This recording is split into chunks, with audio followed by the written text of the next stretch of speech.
Os armadores locais tamén denuncian irregularidades nas cotas pesqueiras, a sobreexplotación dos recursos e a falta de control nas prácticas pesqueiras. Ponse en dúbida a xestión actual da pesca e sinalan aos gobernos, tanto autonómicos como nacionais, como responsables da situación que está a poñer en risco a sustentabilidade do mar. As cotas de pesca no Golfo de Cádiz, compartidas entre España e Portugal, son o centro da polémica. O armador denuncia que, no pasado, a división destas cotas non foi xusta para Galicia. O peixe que se captura aquí, asegura, non debería ser comercializado por barcos do Golfo de Cádiz. Bueno, aquí temos unha cuota que é compartida entre España e Portugal.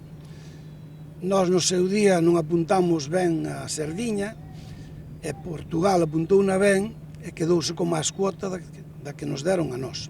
Iso é razonable.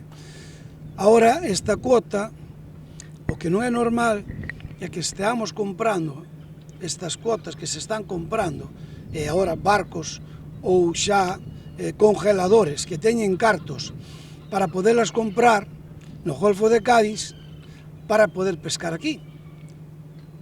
Aquí non é o mismo peixe que ten que atravesar todo Portugal. O armador propón unha solución, dividir as zonas pesqueiras para garantir que as capturas se queden dentro dos límites establecidos para cada país. É o que lle dixen aquí ao secretario xeral que veu este día a nosa cofradía, díxenlle que nós tiñamos que dividir, tiñan que pedir á Comunidade Europea para dividir estas dúas zonas, a zona novena, a e máis a octava, que nada máis que fora desde o río Miño hasta o río Vidasoa, desde a entrada de Portugal hasta Francia, que fora así.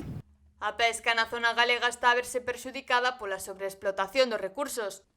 A súa queixa é que as autoridades non están a permitir que Galicia aproveite os recursos que ten no seu propio caldeiro. Miraran nas lonjas a cantidade de peixe que estamos botando, porque si traendo peixe da lá do Golfo de Cádiz e pescando aquí, estaríamos fastidiando o recurso noso. Non nos dan peixe, non nos dan máis peixe porque eles consideran que non o hai. Estamos lle demostrando que hai máis peixe porque traendo da lá, pescámoslo aquí, estamos pescando no noso caladeiro. O problema tamén se centra na forma en que algúns armadores están a xestionar as súas cotas, cunha práctica que o propio armador denomina armadores de sofá. Estas persoas non saen ao mar, pero aproveitan as súas posibilidades económicas para comprar cotas doutros barcos. Os armadores de sofá non son só os do Golfo de Cádiz. Os armadores de sofá que nos fixo foi o goberno, tanto os gobernos, tanto as autonomías como o goberno central, que foi o culpable total. ¿Te cuenta?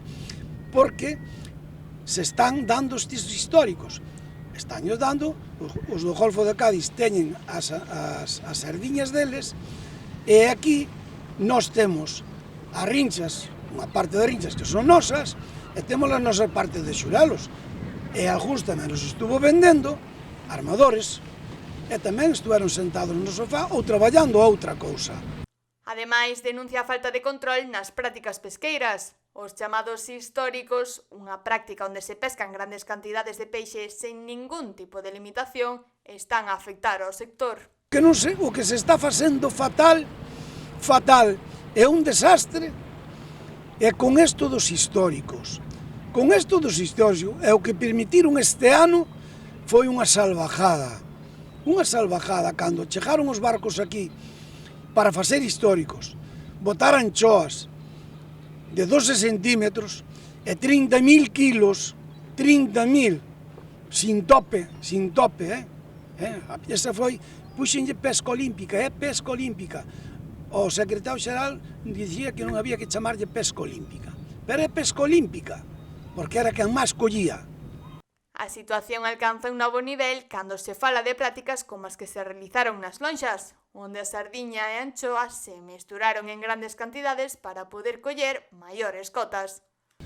Resulta que lle viñan as sardiñas mezcladas cas anchoas, pescando anchoa pequena a 40 e a 50 céntimos, e a sardiña tamén que metían a bordo. Resulta que para facerem históricos, resulta que estaban vendendo Aí houve un armador na cofradía que dixo que hasta 7 céntimos, o sea que hasta 7 céntimos. Pero o normal estaban as vendendo a 20, 30 céntimos. O sea que estuveron, quen estuvo fastidiando o peixe daqui da nosa zona, do que estábamos pescando, e non deixarlle coller valor ao peixe, foron os barcos que foron ás anchoas. Moitos chegan á mesma conclusión. Fai falta unha reforma nas leis para que a situación poida alcanzar unha verdadeira mellora.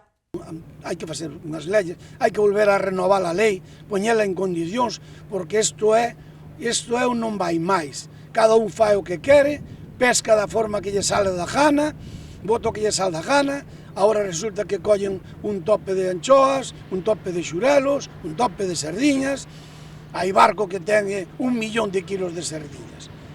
A donde vamos a parar? O armador denuncia que se está a crear un problema de sustentabilidade no mar e pide urxentes reformas nas leis pesqueiras. A situación do sector pesqueiro en Galicia é crítica e as súas peticións de cambios na regulación e maior control sobre a pesca están a tomar forza.